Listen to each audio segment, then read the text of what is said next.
And we are so back. Thank you, ladies and gentlemen, boys and girls, young and old. I so appreciate y'all taking your time to like listen to some funky, fresh music that was not Nathaniel Lee's. But it is coming. It is. Because what had happened was I went to Tokyo and I left it. And they said they was going to send it, Pony Express. But, yeah. But anyway, we got this awesome shot. I see. Wait a minute. Why you kind of close? Why you? But I'm trying to figure out why you on his elbow. Like, won't you move back just a little? Whose side you on? Like, but why? But the man can't. Like, if he got a, what if he need to cough? Like, and he got a, and he can't because you like right there. Like some people cough like that. But I'm just saying he might need to stretch his arms and he can't because you like right. And that's my opportunity to sneak underneath and get a little bit here. That's just greedy. That's. You know. But for those that are listening and can't see, we actually have a chef here. Like we do. We got a chef going on. Yeah. Oh shucks, I smell it. Oh, that's what I should be over there. Like I think I gained like 2 pounds. And let me tell you. So first, before we go through this, can we introduce our guest? Oh yeah, and then yeah. We can talk about what it is that he's preparing for us. Forgive me. Boy, I'm getting them personal pronouns messed up. Those pronouns are getting messed up. There is no us. There is me. Because the last time I checked, everything was about you. Yes. When it comes so down to food, I can't believe you're actually sharing the food. Scratch that personal pronoun and let's talk about me. Oh, the yeah. Food being prepared for moi. Yeah, let's not forget the food that he's preparing for you. All right. So who do we have here? Tell us a little bit. Give us your name and tell us a little bit about your stuff. How this all began. My name is Chef Ted. I'm Ted from South Philadelphia. And, South Philly. Yeah, South Philly. So cooking always been a passion of mine. And I decided like, you know what? Let me learn everything I can about it. Start doing it professionally. So I went to culinary school. And actually, I'm about to graduate the business management part of it right now, about 6 weeks. Oh. So that's basically my story. Like. Now, when did you know that you? When he seen me. When he seen me. Soon as he seen me, he said, "I gotta go to school to cook for her." Yup. That's when it happened. That's when it all happened. Yup. Yeah, I know. I'm sorry, I'm confused now. Because somebody threw me off. I wish we don't have one of those fade out buttons. Oh. We can just push that and fade that to black. But anyway, I think I was referring my question to you before we were rudely interrupted. But when did when did you first know you wanted to be a chef? All right, to be perfectly honest, and to be frank, and I was in prison. Okay. And they had a culinary program there. Right. And at first I just did it just to look good. But then when I started actually doing it, I was like, I like this. And then I started getting into the numbers of it. I'm like, this is, a way out of that mess that I was in. Now, when you say getting into the numbers, you're talking about how much chefs made. Yeah, and all that. And I just was like seeing. At first, it was all about the profitability of it, but then it turned into the love and the passion of actually doing it. So now, like, I enjoy doing it. Like when you taste this. And I most certainly will. Yeah. You are like, that's just, he didn't mean literally you. He meant something like me. Like when you want, it's enough for 2 years. No, it's not. No, no way, Jose. You take that back. It's only in. So anyway, the filter, the fade button. Anyway, now you were saying you first started out doing this, looking at the numbers, the economics, and the finances of it, and then you fell in love with it. Wow. Yeah, because like I said, at first I was looking at the monetary, but then I started realizing that this is really a real thing. And let me see.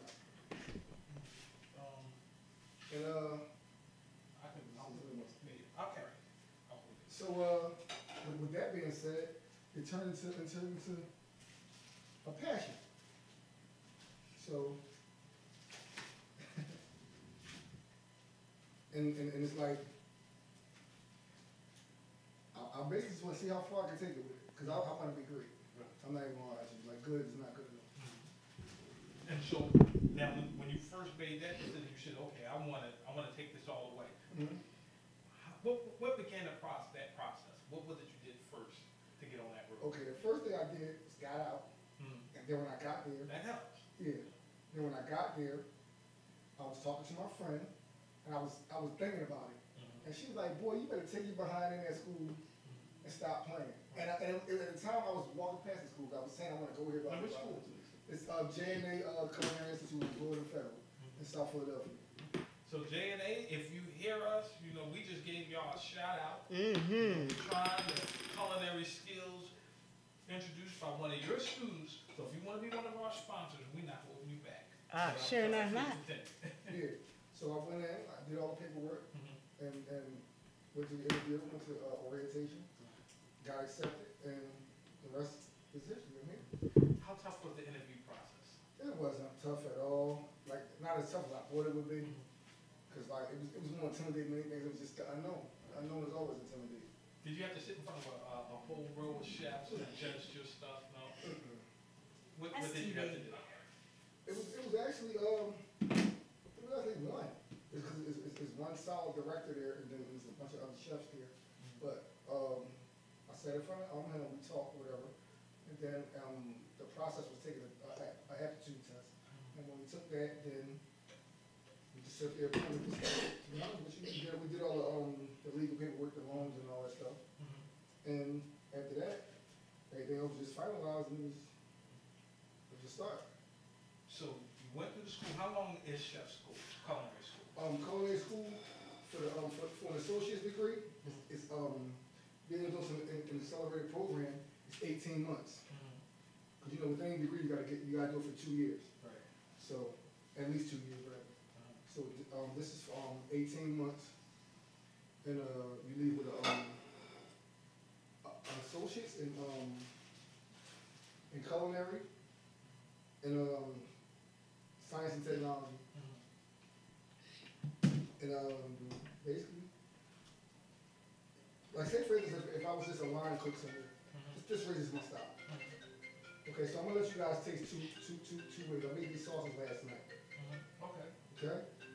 So for you listeners out there, the sauces were pre-made. So, and for you watching, you can just see as he prepared it. Unfortunately, those on the radio was listening on PhillyHottRadio.com. You can't. Yeah, you so can't describe see the it. sauces for us. Right. This one here that you're about to taste is pineapple, sriracha, aioli. And who? Aioli. Hey, don't be talking about me. Hey, yo, you take that back. Okay. What's that aioli? Can I sit this down now? Yes, you can. That should be cool. Should be cool now? Okay, thank you. You're welcome. Okay, now for you out there in radio land and on social media who can see or hear, I am holding in my hand, what is this? This is a taco? It's a taco. Thingamajiggy. And let me describe what's in it. We have shrimp. We have that stuff. He said this sauce is sriracha. Sriracha. I see peppers, right? Yes, it's pico de gallo. People, I'm not even gonna try to say that. Lord. I'm not even gonna try to say it. I'm gonna be a chef when this is all over. I'm gonna learn how to. Drum roll, please. Thank you very much. I am going to now taste the culinary delights, the delights of Chef Ted. Here we go. Oh, it's dripping. It's dripping. Get a plate. Grab a plate because the sauce is dripping. Here you go. Thank you very much. I apologize for that. That's all right. That's all right. What it tastes like? It's very good. Very good. Got a little tang to it. Yeah, it's sweet and sour. It's sweet and sour. Got a little bite to it. Got right? Speaking of bite, I would like to describe this further for you, but I'm about to take another bite. So we won't be talking and eating here. But I can say it is very good. The sauce is dripping. Put it down. Put it down. Put it down. Yeah, put it down. Put it Take down. a bite of this. This is the way. Wait a minute. Whoa, wait a minute. What? He got one too. Like, Here she comes. how he get one too many? Can I make another one for you? He's making another one for me. Okay, now this is the same, right? Nope. No, this is different. Let me Yes, try. For those of you out there, I don't know if you can see me, but if you can, for those out here, it looks very similar, but there's a distinction, he says. So let me try it. Yeah, that's the bourbon glaze.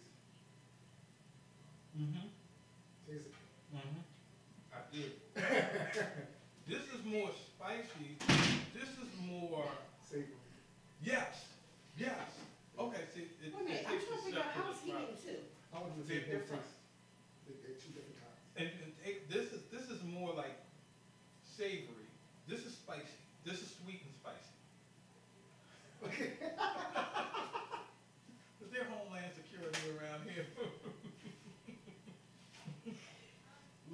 ladies and gentlemen, all Only I'm thing I saying can is, do is just smell. look, if you just don't call in now because we have a guest.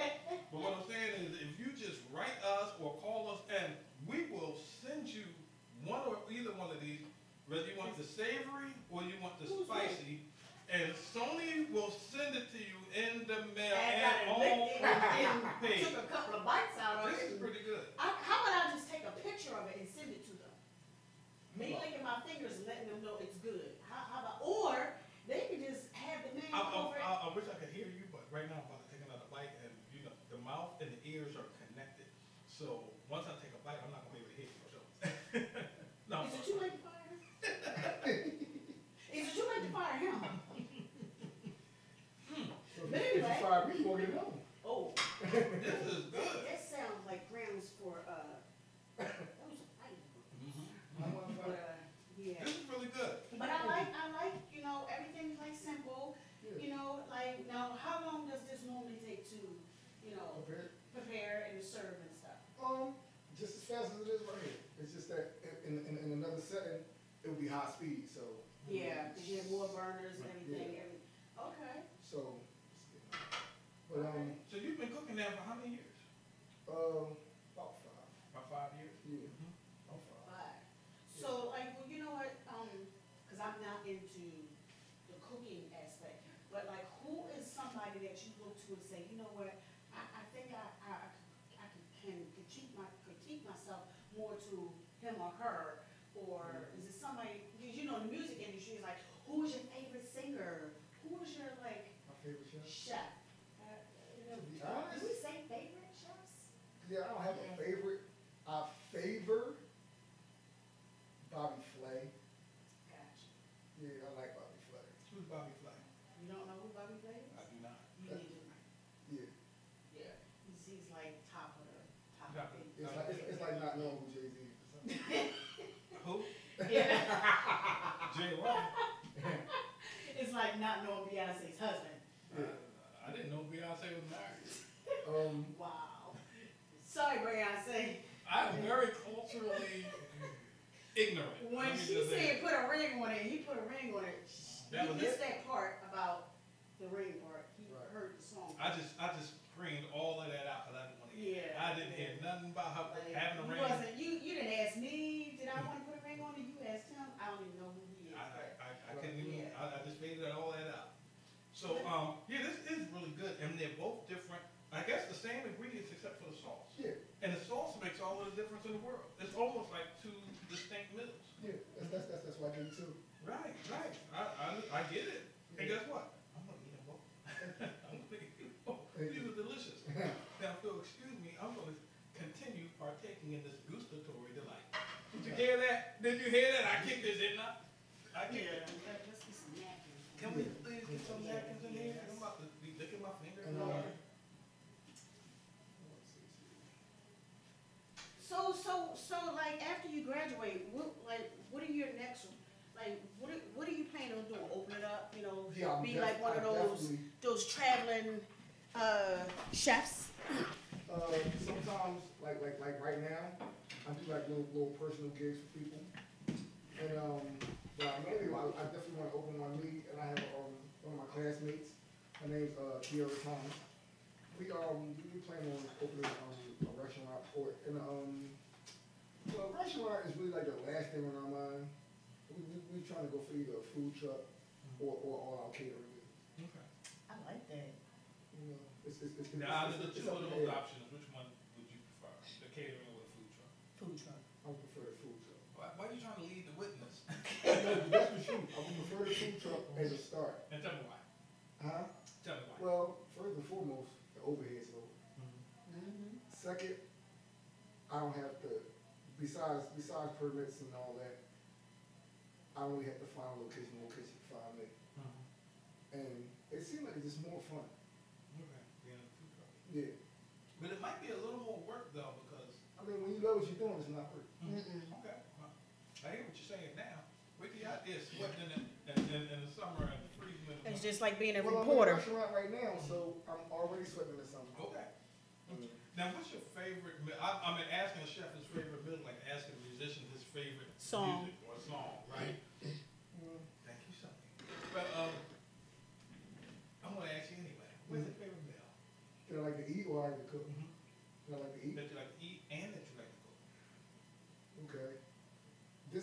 story. Uh-oh. More than likely, if you ask the chef what he likes to eat, it'd be something simple. I might cook an elaborate meal for you and go eat something else. America, did you just hear him? He said McDonald's. No, that's not my favorite. No, but I'm just saying, like, that's just how it is. Because you cook so much, and you're taste testing it so much. It's like, okay, I want to try somebody else's food. And that's exactly because I know what mine tastes like. That's exactly And I've heard that from those in the industry, that my, chefs. Yeah, my favorite duo, like I like surf and turf a lot. I go into different variations of that all the time. Yeah, I just you have a special way of making it, or well, I got a variety of different ways to make like anything, like because things can be cooked different ways. So, but that's my favorite combination. Okay. And if you go on my Instagram page, Chef Taz 13, you will see the different ways that. I must say again, I went on that Instagram page and I found that I just wanted. Have you ever seen that movie, The Ring? How the girl came out of the TV. Oh yeah. Yeah. That was gonna be me doing the reverse, going in. Yeah, and I was gonna go into the plate, and he was gonna be posting stuff, and people gonna be looking like, "Where's the food at? I see the plate, but where's the food?" That would have been me. Cause I'm like, okay, until he got to, I think it was the crabs. It was the corn and the crabs, but the presentation was so. I'm like, I don't do the seafood. This is on Instagram? It was on his Instagram page. I'm like, yo, it was, but I had to remind myself that I don't do crabs, lobsters, oysters, squids, all that. But the presentation from that was just awesome. I do shrimp. I do salmon and. Like this is right here. This is from my dinner. This is roasted duck. That looks delicious. I'm sorry y'all can't see it. But we have roasted duck here. Roasted duck, yes. Go to Chef Taz. What's your Instagram name? Chef Taz TEZ _. 13. Look at that. Look at that. Look at that. That's way too much for me. And I'm a big guy. I got a stomach that reaches out to that table, but that's big. Yeah. And I also have my food plate, the ugly plate. That's what we name it, the food. The ugly plate? Ugly plate. Okay. So. Okay. This is my couple minutes of. All right. Now we got to find a way of engaging our listeners and our viewers, so you can't see that. So we're Chef Taz underscore. Say your address again on Instagram. Chef Taz Taz 13. You'll get to see various plates, various dishes. Yeah. They look delicious. Delicious. It looks delicious. I do have this to say that here's the thing. I got some gifts to give away for Valentine's Day, because Valentine's Day is next Thursday. For the first time in 10 years, I don't have America. America. I get used to it. I have no Valentine this year. You got yourself. You got yourself. You can treat yourself. You can go out and hang out with yourself. I don't have a Valentine's either. It's just another day. I don't like. You look at all single people up in here. But it's okay. America. Too busy. You're looking at 3. No, I'm not too busy. I'm not too busy. Look, somebody out there. There is somebody. It's just now you get to the point where you just don't want to settle for just somebody or just anybody. You want that special body. But anyway, I have because next week is Valentine's Day. Next week is So next week I have to give away, because I have a chef that is going to cook for about 3-4 couples. He's going to cook. He does some stuff for some celebrities. So since I don't have a partner, a friend, or somebody to celebrate with, I offered mine to whoever my listener is. So whoever calls in gets to win that prize. Okay. Now, can we tell them what the prize is and when are they? Well, the prize is going to be Sunday, February 24th. So they will get a full course meal. Oh my goodness. Full course. Ain't no bologna and cheese. It's not soup and cereal. It's a full course meal. So if you think Chef Montez Instagram page is, So, and then on top of that, I have a gift certificate for collars and cuffs. Now, can I come over and show them? Yeah, you Show can. You them can. this? It's a $75 gift Excuse me, but certificate for come collars in and front of the cuffs. audience. So, Now, I'm gonna tell you, America, now, this is the gift certificate When you heard for the name. collars and cuffs. I'm gonna tell you, every time she say collars and cuffs, I think of something else. I don't know about you, maybe it's the collar, freaking I get you now. I get maybe you. it's the freaking me, I don't Yeah. know what it is. That's why I don't Yeah. have a Valentine this year, but they don't want to put the collar on. You Yeah, wanna they be don't- mine, you got to put the collar on. Yeah, they don't want to put the collar Now, on. the cuffs, you know, we can, but collars and cuffs is not that. What is collar? Collars and Cuffs is a men's clothing store. They had two stores. One was in Chester, PA. One is still in Wilmington, Delaware. But Collars and Cuffs had closed down in Chester, and now they're in Wilmington, Delaware. So they're in Delaware now. They're in Delaware now. They're in Delaware. And they They're in specialize- Delaware I now. wander around till I find my way. That's what I'll do. How y'all doing? So, Oh, we have So- another guest here, but you were saying collars and cuffs? it's a men's clothing store in Wilmington, Delaware.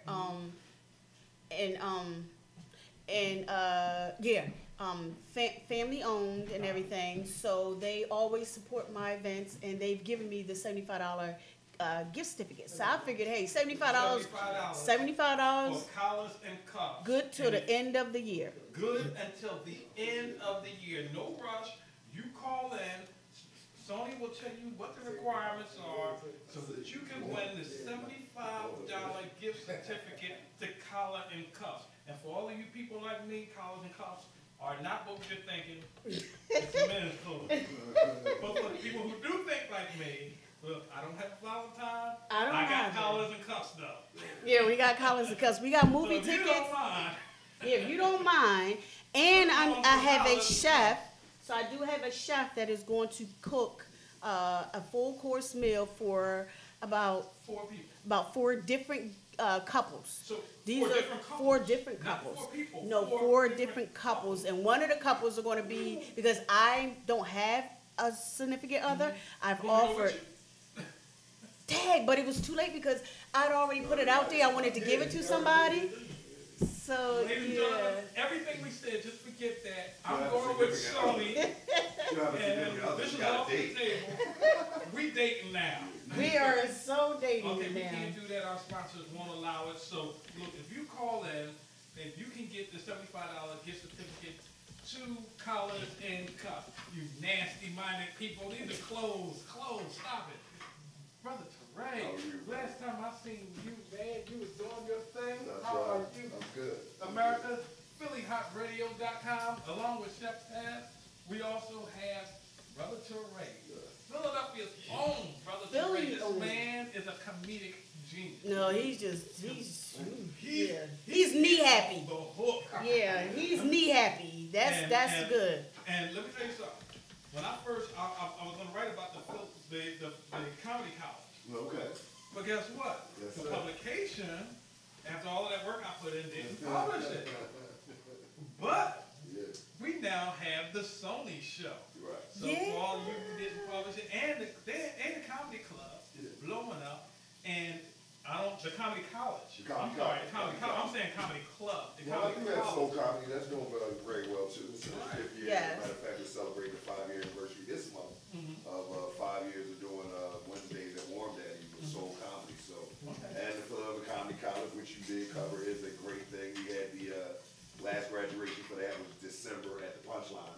We moved it to the Punchline because the graduation showcase for the Comedy College was so big, Right. it outgrown Warm Daddies. Right. So we had to move to a bigger venue, and that's fantastic for those students and those guys and girls trying to get better in comedy and do their thing in comedy because it gives them a bigger exposure. But thank God both are doing well. Let's say I'm blessed to be working in comedy. So I And appreciate he's tall, so he can play basketball. What are you, and be 6'6"? telling you it. jokes. If I could play basketball, I wouldn't be doing comedy. They giving money away out there. So I definitely have to do that. yeah, I definitely wanted to do it, but And it let me wasn't that just say- good. So The comedy college, I don't know, when you think of college, let me tell you, comedy college is that. You don't go in there and just listen to jokes. I mean, you will hear it, but you practice your craft. You work on your craft. I mean, this is a real studious, educational form. I'm telling comedy college and enroll in upcoming classes, but I'm gonna let him tell you that in the future. But I'm telling you, I sat through some of those classes. Yeah. I'm telling you firsthand, and I'm not funny at all. Yeah, man, it's a great thing I do with Keith from up the block, Rougher Vision. And we just do a 10-week intense course on the art of stand-up comedy. It really becomes a situation where comedy isn't looked at as an art form. It's just looked at as something you can do, or anybody can do it, and it's an art.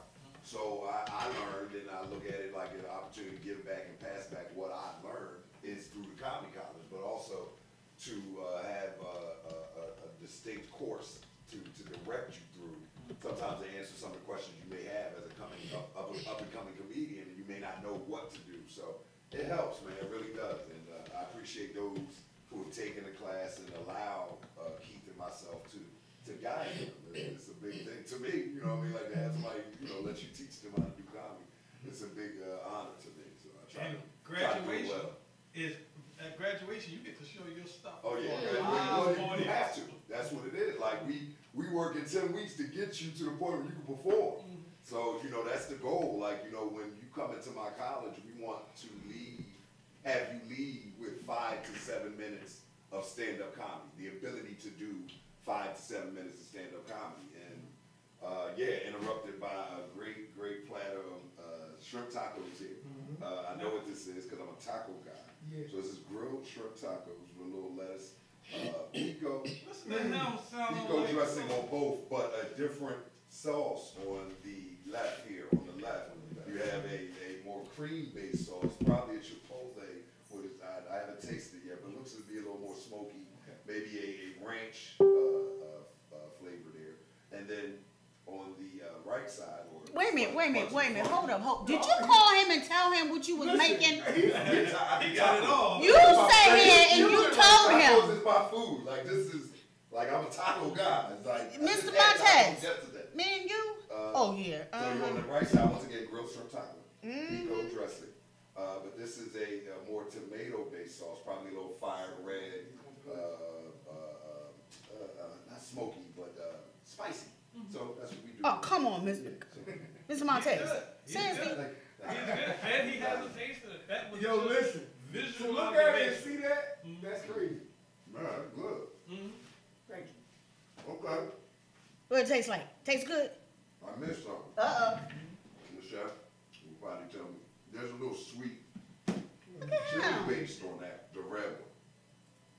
Like almost like, because people need to know what you mean by that. It's like when you go to the Chick-fil-A and you get the Polynesian sauce, it got that sweet and sour to it, but it's very good. It's surprising because with a shrimp taco, here's the thing with shrimp taco. Shrimp, when you do shrimp, it absorbs, like, shrimp kind of tastes like whatever you cook it with. So with tacos, Wait a minute. Y'all been talking. with tacos, it's hard to have a flavorful shrimp taco, and it pops. Like when I bit into this, it was like, oh, it surprised me because I didn't expect that taste. I was like, I knew it was chili and all that, but it was like, oh, that's sweet. That's sweet. It blends very well with the lettuce. Look, I smoke a lot of weed, and I love tacos. And this is where we say the views and opinions. That's right. Do not represent those. You like both of them? Yeah, I had to give them to the guy. Yeah, because they're different. You got to taste them. I didn't get a chance to even look at it and lick it. How much I bought? It's good. He got some more for you though. That is again was the more ranch-based sauce. Which one do you like best? I like that one because it was surprised me. I didn't expect. I'm telling you, it's like Now that it's like a sweet chili. It's something different, and that red sauce pops it off. This is great, but I've had this taste before. I knew what this was going to taste like, and it's still fantastic. But that surprised me. So you asked me which one I like better.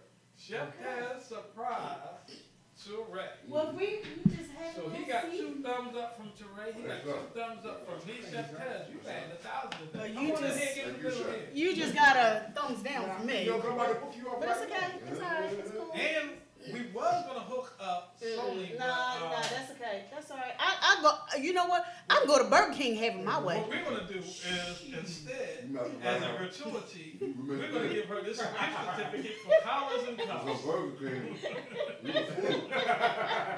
So here you go, son.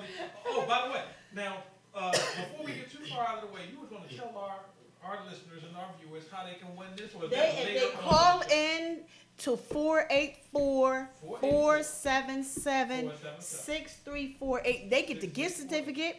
They get you get this the $75 gift certificate to Collars and Cuffs. They get the dinner for two. The bowl in the basement. The bowl and the bowl. What are you doing? What are you giving away? I have a chef that has prepared some food for some. Was it a day or just a bunch of stuff on one day? Just that one day, February 24th. February 24th. Yep, it's a Sunday, and he's going to cook for about four couples. Yes, four couples. Four. You gotta do the math, you know, people, you know. Oh yeah, and one of those couples will be from here. So, you know, call in, you get that, and then I still have, I got the Starbucks stuff that's going on. We got the. So we have other gifts we got as well. stuff. What we need you to do, we need you to call in. Yes. If you can't Don't be find scared it, if you now. Don't call. Don't be scared. Sister Sony, can you give them that number one more time?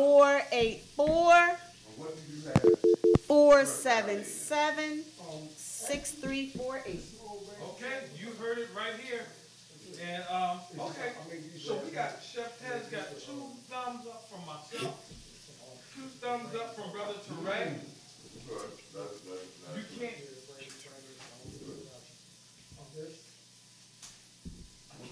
I'm sorry. Okay, so That is good too. I realized that as I got more into it, because I was looking more. Right. all right. They hit you in step. I'm telling you, So it, these two are Listen, man, you gotta be quiet. having their own personal conversation right, over but here. for me, I'm amazed because I told you I'm a taco dude, but I've only mastered ground beef and chicken. Gotcha. Because shrimp is so hard to get a good seasoning on a taco.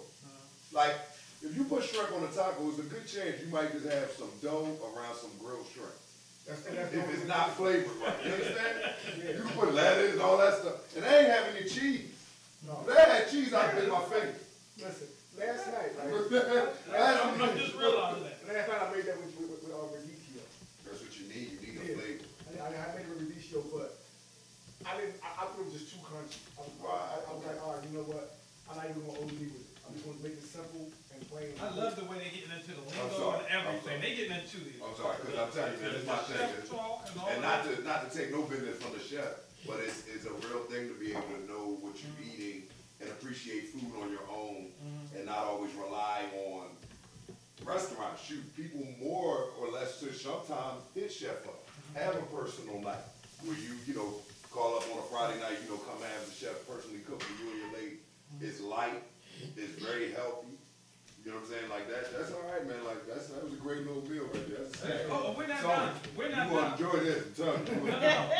We are going to enjoy this. Right? You What do you mean, wait? You just ate. It's only 2 left. So It's only 2 left, There's Greedy. only 2 left. I'm sorry, so. Ain't there some So, stuff? I'm trying to help. well, you gotta make the sacrifice. But That's why- look, we didn't call Brother That's why I Teray. watched The Walking Dead. I don't have no problem making a hard choice. That's my show. You know what the hard choice is, right? Either you or me. That's it. I don't know. I tell my girl that all the time. Listen, if the zombie break out happen, That's a you better shame. keep up. As soon Because as if you you start say- limping. I'm Go saying ahead I'm and out. save yourself. I'm like, okay. Right. See, that's how I feel. You sure, baby? Yes. No problem.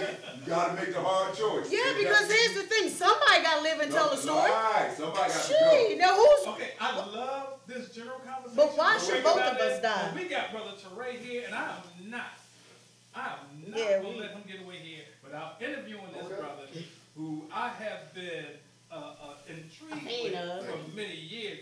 Brother Teray, you gotta tell us a little bit about, you know, we see you doing your thing. When did it all begin for you? What made Teray, When he saw me. when he saw you, Yep, that when he would seen make me. me laugh too. That'll make me laugh too. I'm still laughing. right at you.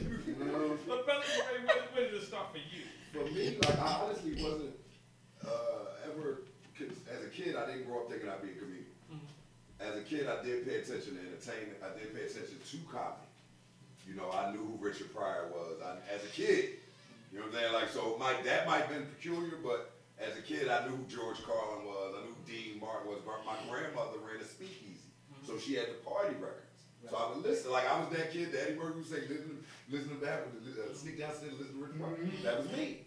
But I knew he was funny. Again, never thinking it would be me until I got to college and just realized by osmosis of moving through life, being, like everybody says, you tall, dark skin. That's now. I was tall, dark skin, and skinny, big head in the 80s. You know what I'm saying? And I tell people, I'm like, oh, it's chocolate now. Oh yeah, it was a question. Like, why are you so black? Like, I don't know. Like, so I got picked on. So by the time I got to college, I had a thick skin and a sharp tongue. Like I could take a joke, but I could also give it. And just walking around, which is known as like the guy you didn't want to always say nothing crazy in front of, because I would catch it and make a big thing about it. Like I come in wet, and you like, it's raining out there, and that's 15 minutes for me. Oh no, it's not raining. We all just fell in puddles. That was just, and so one day a girl said to me, not a girl, I know her name, named Stacy Jackson. She was president of the program board at the time. She said, "You come to my open mic tonight." And I said, I'm so green. I said, "When's the open mic?" And she got, "You come tell jokes and get on stage and da da." And I was like, I ain't no comedian. And you know how women say things to you matter of factly. And she was just like, "You funny." And that was the first time I ever heard anybody verbalize it like that. And it was like, at college, like, you got snacks, because that's, we got free refreshments. And she was like, "Yeah, we got free refreshments. You got the general activity stick up?" Like, we in there. So me and my boys went and bum rushed the joint, like 10 deep, ate all her food, but they were my first audience, me and my friends. And they supported me, and I went up on stage and I told jokes and I talked about them and people laughed. And at the end of the night, they gave me $50. And it was like, the light bulb went off. Like, wow. $50 to do $50. it. $50 is $50 now. You can talk $50 in 91. This is 1991. So, $50 was, You can get a little something. Mm-hmm. Right. And again, not expecting anything. So that just made it, I guess, physically real to me. I never really put the wheels together. I never thought, I could do it. I gotta ask you, because it's intimidating getting in front of people. And actually, a lot of people don't know this, but when years and years ago, I used to go to an open mic. I used to do stand-up just for fun. And then I kept doing it. I really did. It was a fun thing, like karaoke now. There was no karaoke then, but that's what I did. That's intimidating. When she first asked you to get on stage, even though you had boards and everything, but you weren't intimidated? I never had a problem with people looking at me. I guess because I always got looked at. I was always tall. I was always dark. I always had a big head. Like I always felt when I walked in the room, everybody was looking at me anyway. So I got used to that very quickly. And I guess performing is like jumping off of I liken it to mentally jumping off of a pier or something. Because once you're going, you're going. You can't go back. So when I step on stage, it's like, am I out here now? I'm not saying I'm nervous. I'm not nervous. I'm saying I'm out here now. Might as well do what I gotta do. I played sports growing up. I played basketball, so we were always in the gym around people, and you going in the hood, you on stage because you get dumped on or crossed over, and you hear about it. So performing or being in front of people never bothered me, and going through being a comedian because of who I admire coming up in comedy, I admire the traditional comedians. I probably patterned myself more after traditional comedians, so I always was writing material. I always wanted to have something to say. And that helped me because a lot of comedians don't have new material. They stay in the same That's material. another thing I noticed. So growing up as a young comedian, I was always able to create. And thank God for where I was born and put into place, because as a young comedian, I had the Laugh House. I grew up in the Laugh House. I'm a comedian that the Laugh House made. The champion of Capua, the dude that was born in the pit. Do we got a caller? Yeah, we got a phone call. We got a phone somebody call. trying to get the collar, cuffs, and the boat. Philly Hott, talk to me. Hello? Yes, Philly Hott. How may I help you?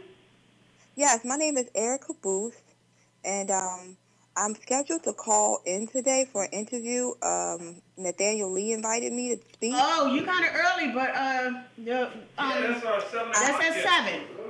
It's at 7? Okay, I just want to make sure that I know we talked and confirmed 6 sick. Okay. But On my interview. All right, you call because we gotta, but we call back at 7. Okay. okay, yes, all right, thank you. That is the accountant guru on the phone. I can't wait to talk to her. No, she's prompt.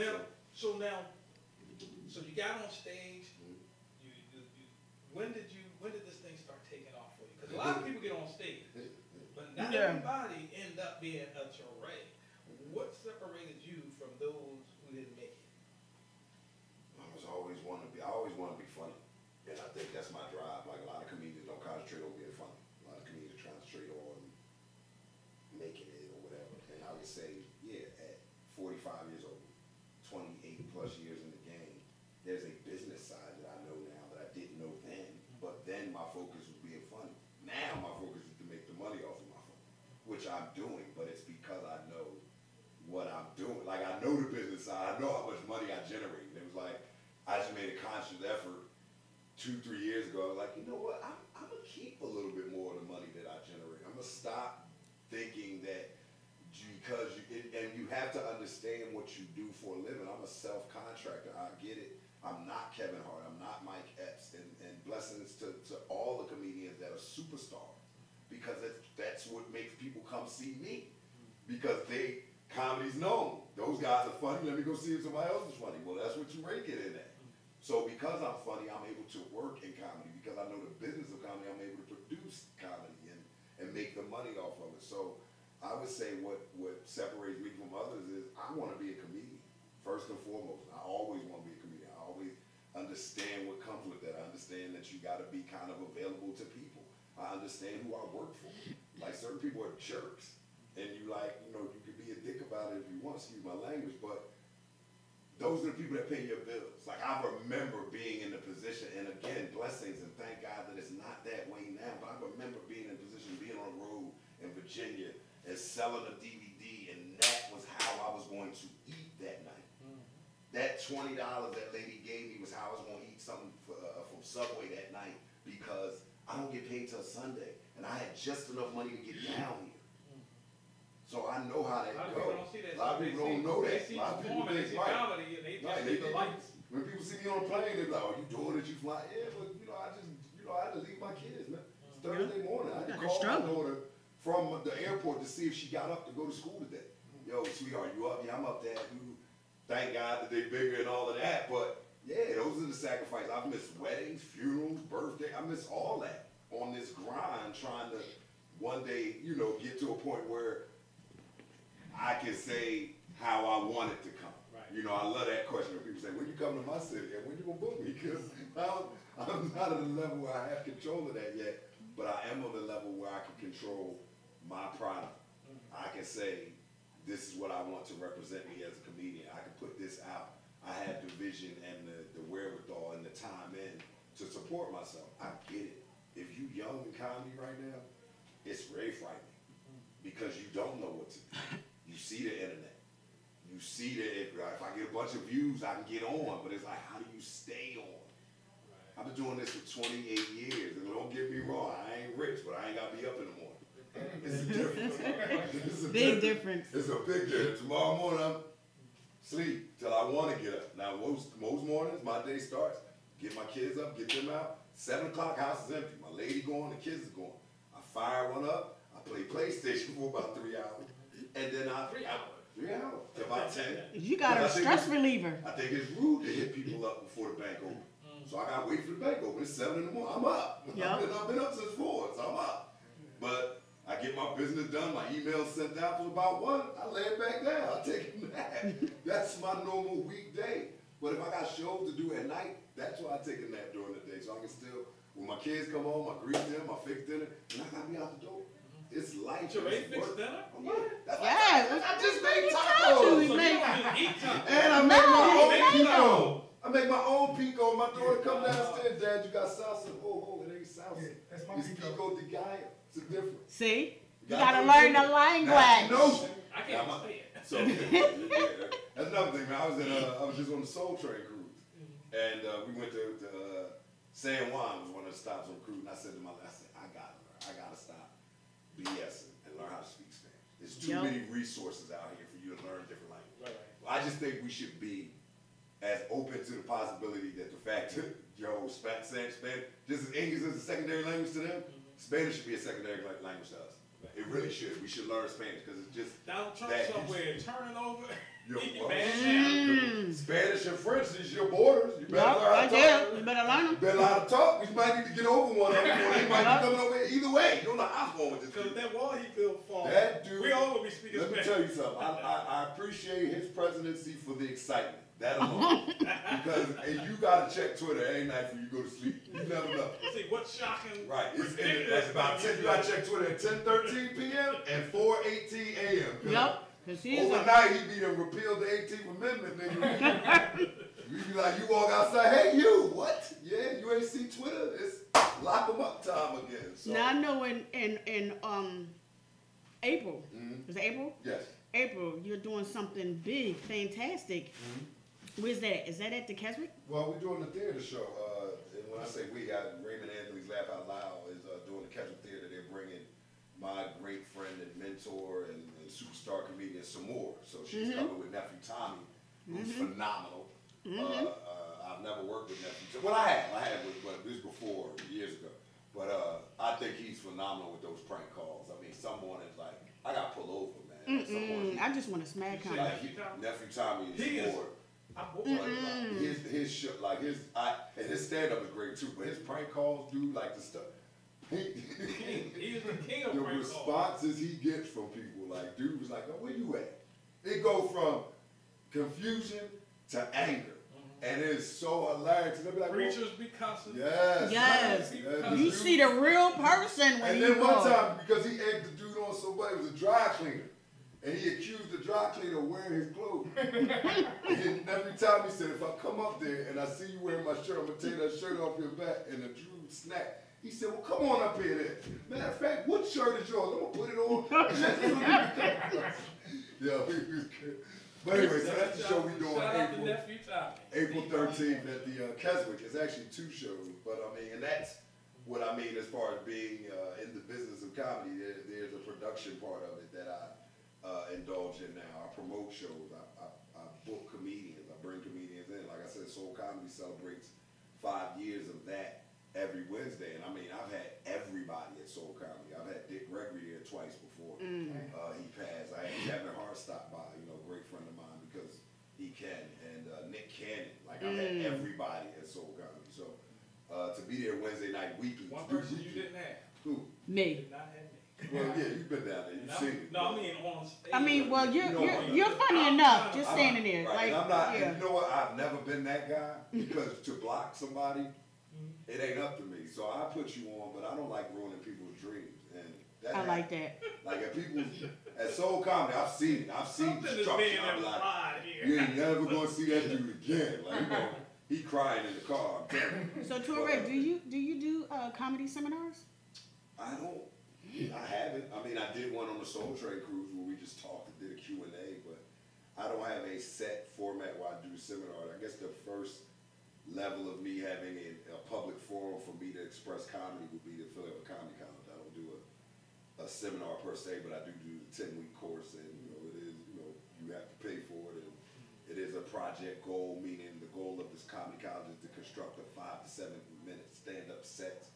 After you finish that, you leave with headshots, you leave with a video of your set, you leave with just a lot of knowledge of how to do and proceed in comedy, and I'm proud of it because I think today Keith would know the numbers better because he's the promotion arm of that. But I think today we've graduated over 50 comedians, and we like to say working comedians. Like we put them in, you see these comedians now. I'm watching your comedians out there because I became social media friends with some of them, and I see them on stages throughout the day.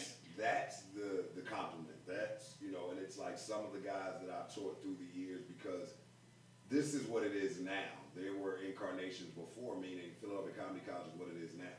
But I used to teach stand-up workshops at the Laugh House before Philadelphia Comedy College. But when I put it with Keith, we branded it and have a straight format to it.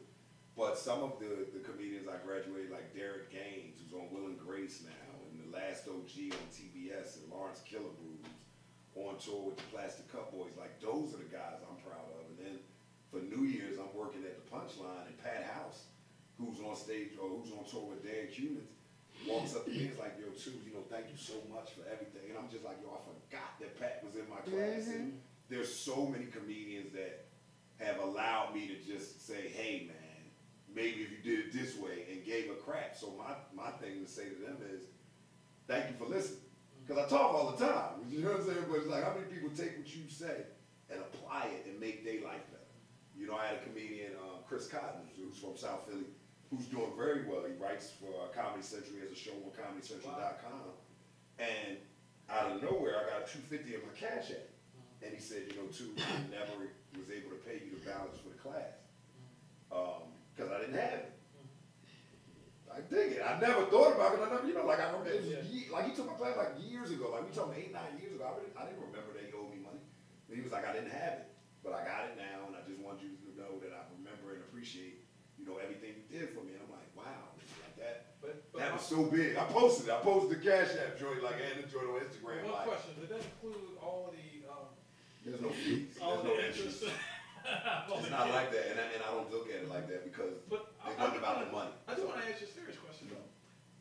What is it, if there's, I mean, out of all the possible misconceptions that people can have about comedy, like we said, some people think that they see the stars and the lights, but they don't see the work. What would you think is one of the most common misconceptions people have about the actual performance and business of comedy? That we all move as one unit, or that we all care about each other. Like people talk to us. People talk to us like we on tour together. Like if you had a show, like, and then don't get me wrong, I am on the road with Samore, but I don't do all the dates with Samore, or I'm not everywhere Samore is. And people will walk up to me, there'll be like 5 comedians on the show, and it'll be like me, Samore, Mike Epps, Tony Rock, and they'll walk up and be like, so where y'all going next? And I'm like, well, Tony going to Chicago, I'm going back to Philly, like.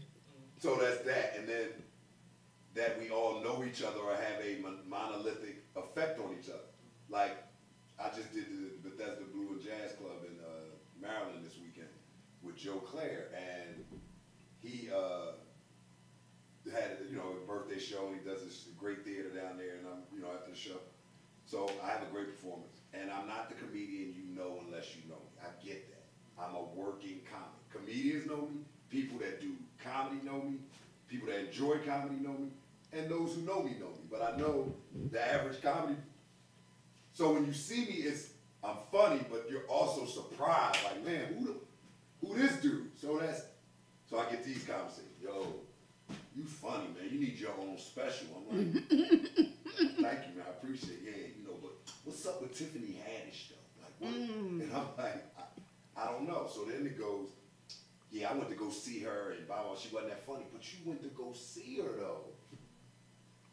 If she's not funny, why you go see her? Because she's popular. Y'all don't care who's funny. Like, I'm funny. You just happen to stumble upon me tonight. And that's what they think, that we all, and it's like, we're not intertwined. If I could get a special, don't you think I want it? It don't work like that. Like, the people that get specials is the people that get specials. There's other people that's just around. So I think that's the misconception, that we're all intertwined, and we're not. We know of each other because if you're in a business and industry, just like I'm sure you know other journalists, because you just know of each other. But everybody moves differently. So. Now, I'm glad you mentioned those who are doing the shows, et cetera, because a lot of those people do see out there, they're like the super celebrity comics, you know. Some of you actually mentored in school. Yes. Can you drop some names for me? I mean, you know, Kevin is one of the, you know, first comedians I guess I would say I actually took a guiding hand to mentor. But again, it wasn't like that. Like, Kev was just around me at the time. Like, I was moving through comedy, and here comes this kid, and he wants to know.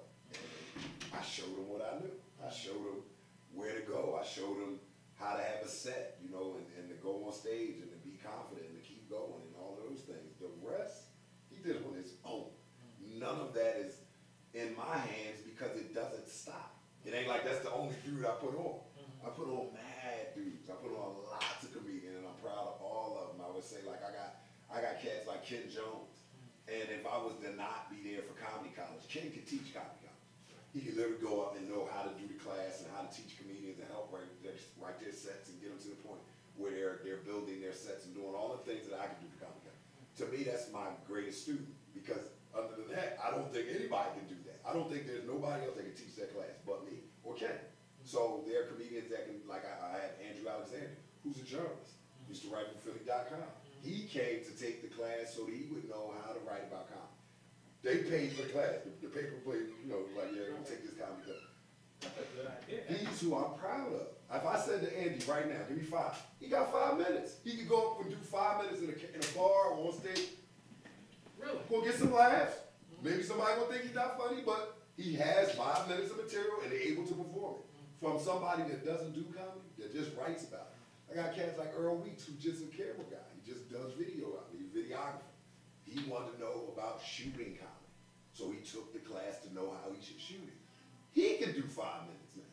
So I'm proud of all these dudes, man. I'm proud of everybody that's come through. Because it benefits not only people who want to actually get up on stage, tell jokes, and make it a business, but other people who just may want to know about it, write about it, film it. Elaborate more on how that college can benefit people who themselves may not want to be professional comics. Yeah. I mean, everybody's not going to do stand-up. Like I respect, one of the stories I tell from Comedy College, I respect Tina Fey so much from Saturday Night Live. She's really a very powerful white woman in Hollywood as far as comedy goes. And I only said white woman because white women pretty much do what they want as far as certain things. But I mention her because they've been begging Tina Fey to do stand-up. Beg for years, like going to do a tour, do 40 dates. Throwing bags of money at this woman, she's like, I'm good. I don't do stand-up. She's not a stand-up comedian. But she's one of the funniest women in Hollywood. What I say is I get it because everybody not going to be stand-up. So to take the comedy college lets you know if you want to be a writer. We teach that. We don't BS. You got to write your set here. We don't expect you to go up and all that, I'm off top of the head. All right, well, that's probably why you're still not doing nothing. You gotta have something to say. You gotta have some direction. So that's your writing. Some of y'all might want to shoot. You might want to do sketch comedy. We have the improv classes as part of Philadelphia Comedy College because that's what Keith does. Keith is improv. He's acting. We teach comedy for actors. He's a great actor. So it gives you all of the standpoints of how you want to come into something. And my one-time manager said to me, you learn something from anybody all the time. But he said to me, he said, if you want to be involved in something, it's only right to immerse yourself in what you want to be involved in. So if you want to be involved in comedy, why not be around it all the time, all the things that come with it? And that's how I grew up. I grew up in a comedy club. I literally had access to a comedy club from the time I was 23 to the time I was 35. At any time I wanted, like keys to a gym. So I know everything there is about that part of comedy. I know how to put the show together. I know how to do drinks, food, know that part. What's new is the internet now. What's new is the ability to take your product from product to market without any middleman. So that's what we have to learn as the veteran comedians, how to figure out how to move forward on that level. But as far as all of the opportunities that are afforded to everyone else, it's because of what I've known to give back. So I can teach you how to do stand-up. I might not be able to teach you how to write a script, but I can teach you how to write a stand-up set. So it's about what you want to do, and I tell people that all the time. Stand-up ain't everybody's thing. Everybody shouldn't be doing stand-up. Some of y'all are wasting yourself not being writers, screenwriters, press writers. Like something that's better than what you're doing and trying to get this out in a way that's not coming off the right way. Because personally, you can't pull that off. Stand-up is very personal. Some people just don't have the personality to pull it off. They're not able to do the connection that you need with audiences to do stand-up successfully. So you need to be a writer, you need to be screening, you need to be shooting, you need to be doing something else. So I think just taking Philadelphia Comedy College open your eyes to a lot of the things that are going on, and then it introduces you. Every class becomes friends. You graduate with these people. You've been hanging out with these people for 10 weeks, every Tuesday night. Because I'm still in communication. Right. And I was just there to write about it. And that was, and And what happens is, you hang out and you become, well, where you going tonight? Well, I got open mic at such and such. Oh, all right. You become part of this community from being part of the class. So it happens, that's a good thing. I'm sorry, you was about to say? I apologize. Oh, no, go ahead. No, We have an open forum He here. caught me with that one. Like, so when you teach, like, what basically does it teach you? Like, it teach you like time, and it teach you like how you. Well, what I do tell people is I can't teach you how to be funny. Right. I can't teach you how to be funny because you have to have that thing when you think something you're saying is funny on your own. Right. But it can teach you what's not funny. It can teach you timing. Timing comes from you doing it repetitively. Right. A lot of comedians don't think a lot of young comedians, you don't know any better. You don't know. You out here, you funny, you doing videos, you got up at some karaoke night, and then that's it. Like, you don't know where to go. Right. You go down to the open mic at the comedy club, they make you sign some list this long, you don't get on. You Right. discouraged. You're not going back. Right. There's nobody to tell you, dude. You gotta go down there every Tuesday and tell you to put you on. Yeah. I ain't getting on. Okay. So that's part of it. So through comedy college, you build confidence. Now you're in a room with 10 other people that got the same experience as you. Like, damn, you ain't get on either. So now you realize it's not personal. Yeah, it's not just you. It's not just you. So that gives you that. The confidence that you get from comedy college gives you the ability to learn pace and timing. Timing, my daughter has timing. My daughter has perfect timing. Always has. Like, there are some people, you know, like, they don't say much when they do it, they may be like, damn, because it's like, boom, and it's not something that can be taught. Yeah. You either have that or you don't. Don't you have to kind of learn it? There's certain things, there's a difference between timing and pace. Timing is when you, timing is saying something at the appropriate time, in the right tone, like it's like drop the mic, that's time. Yeah. Pace is Keeping it going. keeping it going. There's comedians that have a pace that's fast. But, you know, Mike Epps, if you ever see Mike Epps in stand-up, it's a scatterbrain pass. Not to say it's bad, I call it that for a description, but he spits. It's just, you ever see him walk like this? Hey, what's up, Tony? There's no pace to it. He just keeps going until you laugh. That's his pace. Then there's certain comedians like Earthquake, who paces himself through every joke. So, pace That's why is different. New Jersey, like, have some more. I've never seen Earthquake have a bad set. Yeah. Never? Never. Earthquake is funny. Tell me about, have you ever He's the natural, I call him the natural laughter. have you ever bombed?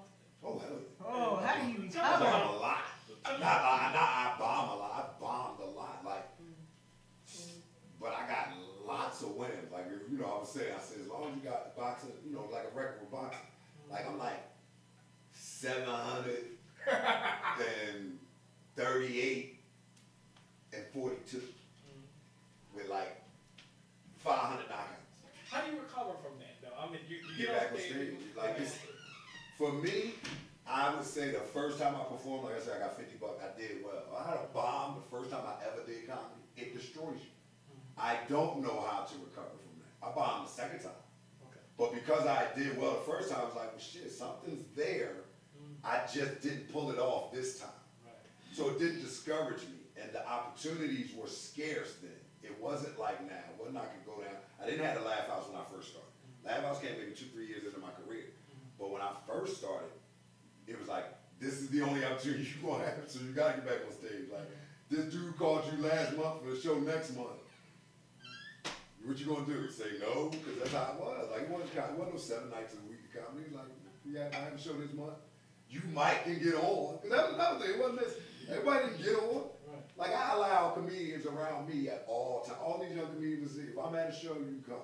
You come hang out in the back. You don't have to pay to get in. As long as you know, the soul comedy comedians are welcome. You can't take up a seat because people pay for them seats. But you can hang out in the back and do your thing. But I remember, shoot, you had to pay to get in the shows. There was no guarantee that you was going on stage or you would be able to stand next to the headliner. I came up in the era where I had to ask the headliner if I could do a guest spot. The promoter might tell me no, but I knew if I got to that headliner, he would let me get on, and the promoter had to respect that. You know what I'm saying? I remember asking Paul Mooney, could I do 5 minutes? And the promoter told me no, and the manager told me no, and Paul Mooney's like, listen, little nigga, go on stage, you do your 5 minutes, don't make me come get you. I was like, yes, sir. You know what I mean? So I came up in that era, and it just, it's a benevolent thing to have comedians around, but recover from it by just washing it off. You gotta get back on stage and do it again. And you know, it's part of it. You learn from it. Like, if you don't learn something from bombing, then you probably not, it's probably something you're ignoring. Because it's right there in your face. Like, all right, either that joke not working, or your attitude, something you're doing is causing you to go, if it happens again, like you go and see bomb, you're like, oh my God. Go back on stage the next night, you bomb again. It's like, Richard Pryor bombed before he typed Live on the Sunset Strip. He, in his terms, bombed. I'm sure the other people was like, he just had an off night. But to Richard, like, I didn't like the set. He came back the next night, and what you see is the recording. That's the, like, he would keep that. Do you know how hard that is to come back the next night, do the same material, and go, yeah, all right, that's the special. Right? After bombing, you did it the first night, like, so you gotta learn. Now, when you succeed, and I'm talking about, like we already mentioned, those people who, you know, what distinguishes those who make it from those who don't. But when you succeed and you get well known, you start from the bottom, now you're here. What would your advice be to comedians and now they make it? I mean, that's a vulnerable area, because sometimes people see when you fail. Well, what to do. But what do you do when you're successful? What's the best thing to do to protect the longevity of your career? I would honestly say be nice to people. Let people support us. Like I thought about it, as you were talking, I thought about throughout my career, just reflecting it. People are nice to us, man. Like people really kind of give comedians a pass. You know, they don't, I don't know about white comedians, but black comedians, the hood love us. If you're funny. Like I was in the market the other day, and, you know, I'm a black man, so I'm in the market, I'm on the phone. And there's these two other brothers behind me, and they giggling, but they're like, everywhere I go, they with me, but they keep giggling. So it's like, at a certain point, it's annoying me, like, you know, these niggas laughing at me. Like, you know, like that, because I'm still from North Philly, everything ain't funny. As I'm reaching in the ice cream, the dude go, man, I gotta ask you. Yo, man, you that comedian, boy? And I go, yeah. And they're, I mean, like, these are two grown men, but they come up, they work uniforms, giggling with my material. They know my jokes. Yeah, man, the joke when you tap the chick, man, oh, man. And that was so, like, I had to laugh. Like, y'all silly. Like, but my jokes gave these two grown men joy in the middle of the market, and they wasn't afraid to show it. That's comedy. That's what they give us. They don't get that to everybody. An actor wouldn't have got that. They be like, man, he all right. That's the boy from Joe, all right, yo, I see you, all right. Because they don't know how actors going to come up. With comedians, they assume us to be a little bit nice. Or, but not, like, they don't expect to be like, oh, you see me on the phone? And most of the time, we not. Like, we chill. Like, so I think we get a beautiful pass from people. And I would just say for comedians to understand, most of us do. We really do. The media gonna get involved. Social media gonna be another level. One of my good friends is Lil Mo and her husband. They come to the show, Carl. They come to the show quite often. And one night, like every time they come, like I'm a DJ playing her song. And one night I was like, Mo, do you ever get tired of that? She's like, no. She's like, because the alternative is I'm gonna go somewhere they not gonna play. I'm like, you're right. You know, so she understands that. She takes all the pictures. And so do I. You take all the pictures, you smile all the smiles, you shake all the hands, and you cry home. Is that a Philly Hot call? I don't know. Philly Hot, you on the air? Not a problem for a phone call. Hi, Sonia. Hey. How are you, girlfriend? Who am I talking to? Miss Val. Hey, Miss Val, how you doing? You have a I'm question for our good, guest? boo. Do you have a question for Well, our wait a minute, before we guest? get to a question, she gonna say hi to me. Oh. She gonna say hello. Listen, am I the fourth caller? Well, hell, we ain't had no callers, so you might as well, we just give a number. So you are the fourth caller. You are the fourth caller, Miss Val. Yay. Yes. Yes. But do you? Yeah, I have to get your information, Miss Val, and then tell you all the details on you know what you want and how you get to claim it. But do you have a question for our guest before he leaves? Who, wait a minute, I forgot. Who was the guest? I'm sorry. Jewelry. It's too So Go ahead, Miss Val. Ask. What is your name? Camille Torrey. My name is Touray. Touray. I've been talking about this for like Don't forever. have Google and you go. Oh, guys, I forgot. Guys, you know my mom. I forgot. Don't worry about it, Miss Val. Don't worry about it. Miss Val. Yes. Can you hear me? I hear I you. was going to give you this gift certificate for a number 4 caller, and then we realized you were number 3. I'm so sorry. So if our next caller comes in, our next caller will win the $75 gift certificate to Collar and Cuffs. Miss Val, thank you very much. Try again. But I'll get back to you, Miss Val, right after this. We only kidding. We, All right. we got to talk tonight, okay? Do Okay. that. All right. Thank you. Okay, bye-bye. Touray, I'm sorry for the interruption. Yes, Touray. Okay, we had our caller, Miss Val. She just won, and you too can win. All you have to do is call, hit it. 484-477-6348. But not now. But not now. But not now. But not now. When we give you the call, when we give you the signal, you call in and you can get one of our 1,999 available gifts. Yes. I don't know how Sony does it, but she go out there and she just gets gifts. And you can have our collars and cuffs. That was just given away, right? Yes. Okay, the collars and cuffs. There's no bowl in the basement. None of No that. Just bowl in the collars and basement. cuffs. Yep. I'll talk about. What was the name of that movie everybody liked? Something gray. 56 50 again. Shades of Gray. I'm 2 shades of black. Anybody? That was good, right? That was good. That was half decent. Hey, that was half decent. Look, I just wanted everybody to know out there in Philly Hot Radio land, I just got told that one of my jokes was half decent by Touray, the legendary comedian Touray himself, and that ain't half bad. Thank you. Touray, I think we running a little low on our time. Am I correct? Sony gave me the But before you go, because Before I you have go. not been doing this lately, I need you to leave our audience with something positive they can rest their head on. Go for it. Well, I think I was saying that, man. Like, we live a blessed life, most of us. Sometimes I feel like I'm not, things are not good for me. And then I look around and I realize things ain't bad. I think most of us need to realize that. I think we can concentrate more on some of the positives. Like today's February 7th.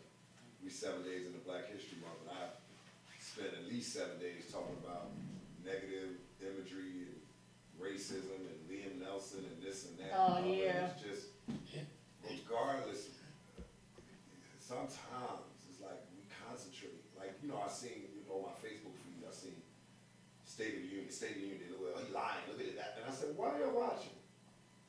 Like, as a joke, I say it like, you gotta watch Twitter because Trump be bugging. But it's like we give way too much energy to the negative. And it's not just Trump. It's anything negative. The killings and the violence in our cities. We give that so much energy that it's the imagery that we see. It's the imagery that our children see. I just would like to leave your audience with something to say. There's a positive world out there too. Like the average person works and is good. The average person goes to work, trying to provide for their family, and does the best they can out here. That's the average person. There are more of those than not. There's not everybody ain't waiting at the corner to rob you. If that's the case, there'd be nobody to rob. Somebody got to go to work. Somebody got to pay the bills. Somebody got to sweep the streets. All them people exist. All them people still exist in the most crazy neighborhoods. So when you hear these stories like, all they do is, no, that's not all they do.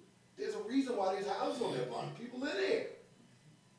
Everybody don't sell drugs. Everybody don't rap. Everybody don't play basketball.